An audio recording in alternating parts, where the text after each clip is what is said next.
អូខេសួស្តីបងប្អូនប្រិយមិត្តអ្នករៀននៅភាសាអង់គ្លេសថ្ងៃនេះវិលមកជួបផ្សាយជាថ្មីម្ដងទៀតហើយខ្ញុំនឹងយករូបមន្តពិសេសតែម្ដងគឺការប្រើប្រាស់នៅ article ណានៅក្នុងភាសាអង់គ្លេស article ហ្នឹងមានន័យថាការ៉នណាអូខេឥឡូវចង់ដឹងតើការ៉ននឹងមានអីខ្លះមករៀនជាមួយនឹងខ្ញុំបាទតែម្ដងដូចតទៅបាទ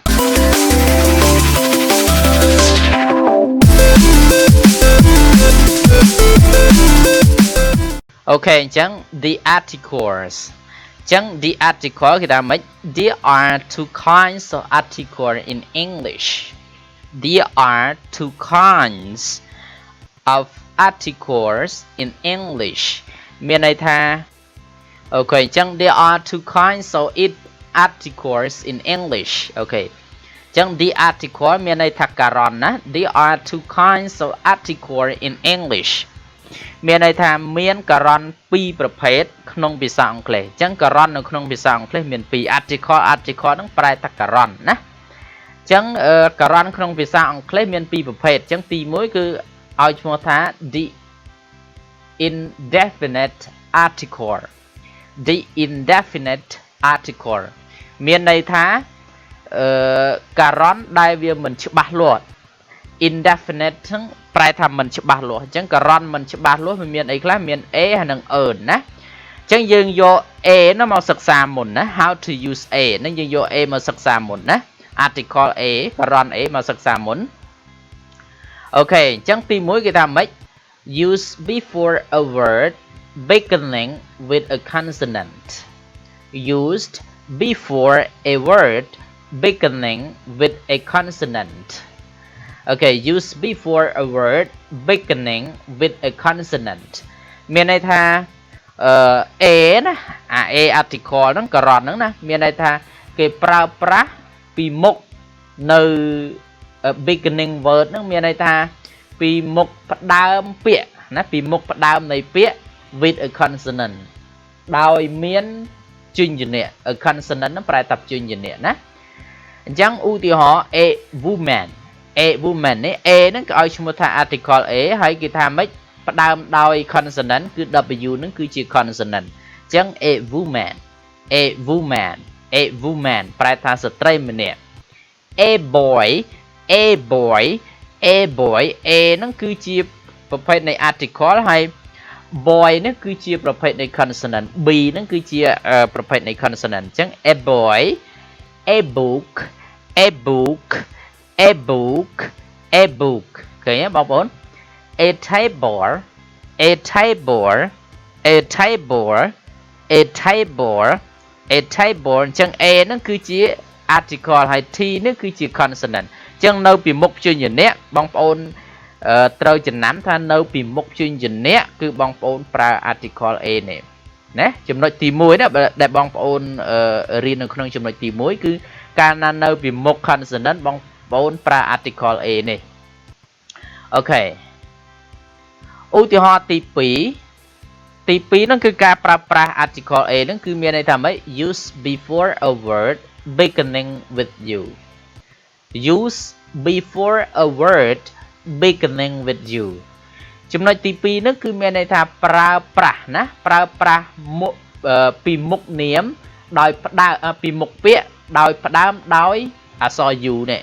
Okay, use before a word beginning with you ហ្នឹងគឺផ្ដើមពីមុខអក្សរ u ដែលវាមានសំឡេង u ណាបងប្អូនពាក្យខ្លះសំឡេងu នេះទៅជាសំឡេងស្រៈអត់អាចប្រើ a បានទេណាបងប្អូនអូខេអានេះគឺជាចំណុចមួយដែលបងប្អូនត្រូវសិក្សាឧទាហរណ៍ថា university ឃើញយើងអានសំឡេង u នៅពីមុខឯងបងប្អូនអញ្ចឹង university អញ្ចឹងគឺគេប្រើ a ហើយ a university ប្រែថាសាកលវិទ្យាល័យ1A union a union a union សហជីពមួយណា a union សហជីពមួយ a union អូខេ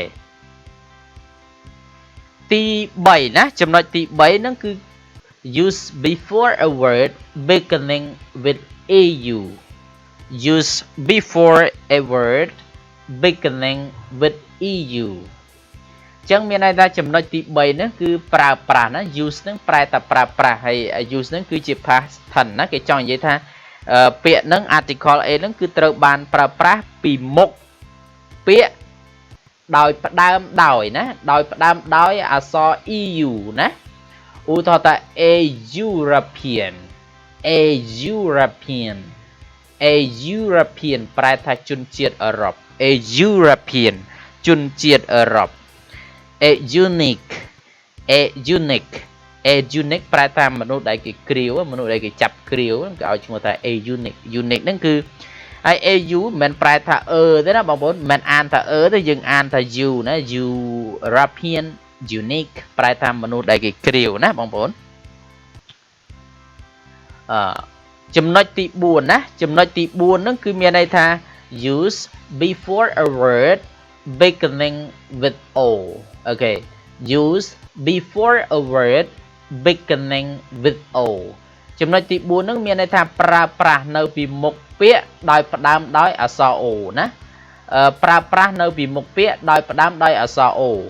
example ឧទាហរណ៍ណា A1 legged soldier A1 legged soldier A1 legged soldier ប្រែថាទាហានជើងម្ខាងឃើញទេបងប្អូនឃើញទេA នោះគឺត្រូវប្រើពីមុខអក្សរ O នេះ A1 ឃើញបងប្អូន A1 legged ណា leg soldier A1 leg soldier ប្រែថាទាហានជើងម្ខាងឃើញទេបងប្អូនទាហានជើងម្ខាង A1 leg soldier ប្រែថាទាហានជើងម្ខាងA1 handed girl A1 handed girl A1 handed girl ប្រែថាក្មេងស្រីដៃម្ខាងហ៎ក្មេងស្រីដៃម្ខាងអូខេឃើញអក្សរ A ណាបងប្អូន article A ហ្នឹងគឺប្រើពីមុខអក្សរ O ហ៎ឃើញទេបងប្អូនឃើញទេ A1 leg soldier ប្រែថាទាហានជើងម្ខាង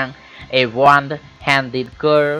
ក្មេងស្រីដៃម្ខាងក្មេងស្រីដែលមានដៃម្ខាង A1 handed girl អូខេនេះគឺជាចំណុចដែលបងប្អូនគួរតែសិក្សាឲ្យឆាប់ចេះចាប់ចាំហើយនេះជាចំណុចនៃ article ដែលខ្ញុំបរៀនបងប្អូនភាគ1ហើយនៅមានភាគ2ភាគ3ណាបងប្អូនកុំភ្លេចតាមដានទាំងអស់គ្នាបាទអរគុណបាយបាយជួបគ្នានៅវីដេអូក្រោយទៀត